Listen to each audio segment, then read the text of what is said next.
हम अपनी आशीषों को बदलाव समझ लेते हैं। पैसा आने लग गया, हम उसे बरकत समझ लेते हैं। पैसा खुदा की ओर से नहीं।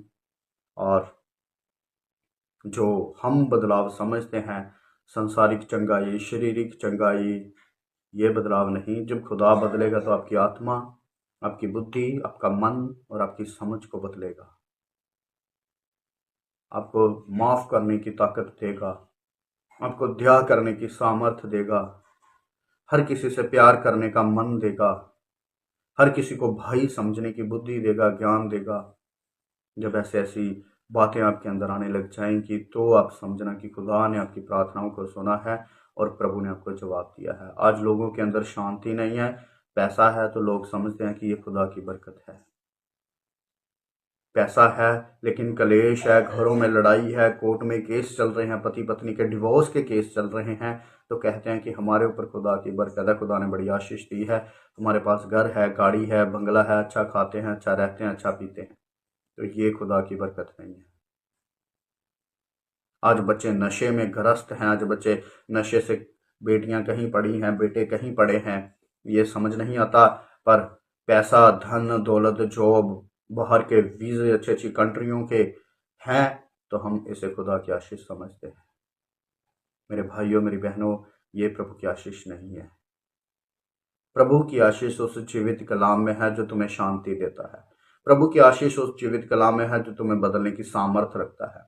प्रभु की बरकत उस वचनों में है जो तुम्हारे अंदर जाता है और तुम्हारे जीवन को, तुम्हारे मनुष्यत्व को बदल डालता है। अगर वचन तुम्हारे मनुष्यत्व को नहीं बदल रहा, अगर वचन तुम्हें नहीं चेंज कर रहा, तो प्रभु का अनुग्रह, प्रभु की आशीष तुम्हारे ऊपर नहीं है। प्रभु की आशीष तुम्हारे ऊपर ना होने का कारण सिर्फ यही है कि तुम चर्च में आशीष, बरकत और चंगाई को लेने के लिए आते हैं।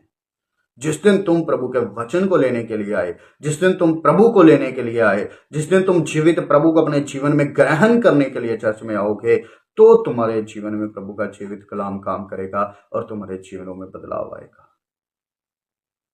मेरी बात को आप नोट कर लेना, ये सारी बातें मैं बाइबलिकली बोल रहा हूं, बिना बाइबल से मैं कुछ भी नहीं कह रहा। क्योंकि प्रभु ने कहा है, जो मेरे पे विश्वास करता है वो मेरे वचनों पर विश्वास करता है।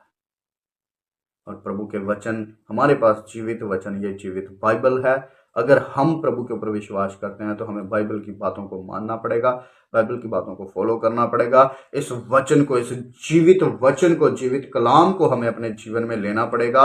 और जैसे ही हम ये जीवित कलाम अपने जीवन में लेंगे, हम इसे ग्रहण करेंगे, तो हमारा प्रभु उद्धार करेगा, हमें वो साफ करेगा, हमें अंदर से बाहर से अच्छी तरह से वो शुद्ध करेगा और हमें अपने राज्य के लिए तैयार कर लेगा। हमें अपना बेटे और बेटी होने का अधिकार देगा।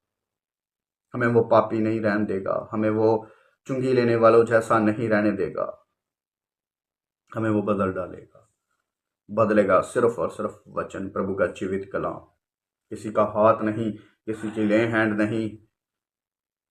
मैं खुद अपनी कलीसिया में कहता हूं कि मेरे हाथ रखने से कुछ नहीं होगा, प्रभु का वचन ग्रहण करने से सब कुछ होगा। जब तक आप प्रभु के वचन को ग्रहण नहीं करते, तुम्हारे जीवन में बदलाव आ ही नहीं सकता।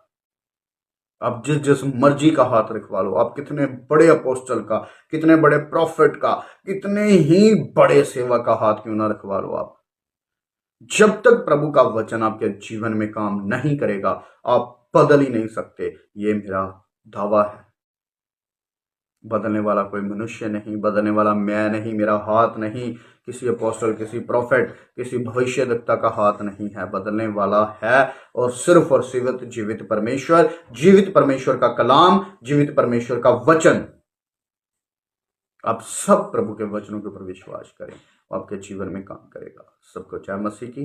प्रभु आपको आशीष दे, बरकत दे।